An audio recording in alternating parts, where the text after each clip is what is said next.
Sì, diciamo che è stato un contratto truffa perché non ha visto spazzare via circa 8 anni di contratto con un rinnovo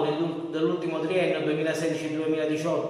con 85 euro lorde che sono meno del 80 euro del bonus di Renzi. E non si è parlato di normativo, non si è parlato di INAIL che non abbiamo un'assicurazione se ci facciamo male negli interventi, dobbiamo uscire i soldi di tasca nostra, non abbiamo nessuna tutela legale.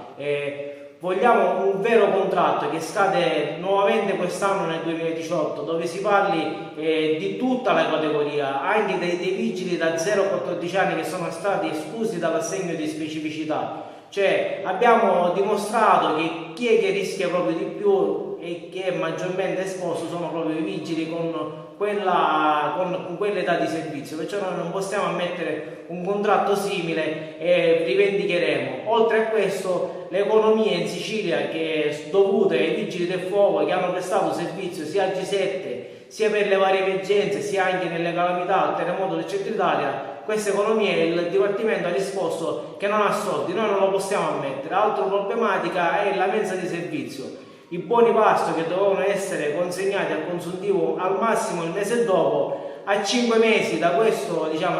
cambiamento, i lavoratori si sono ritrovati senza mensa e senza poter mangiare perché devono mettere anche soldi di tasca propria per poter avere un pasto caldo. Ricordiamo che la Sicilia è la prima in Italia come numero di interventi negli ultimi 5 anni e i lavoratori devono rispettare i parametri nutrizionali al 100%, perciò non possiamo ammettere queste scelleratezze e queste discriminazioni per i lavoratori dei vigili del fuoco. Noi vogliamo un rispetto massimo per i vigili del fuoco, siamo i meno pagati dallo Stato e noi richiediamo le nostre economie vere, non quelle che buttano fumo negli occhi.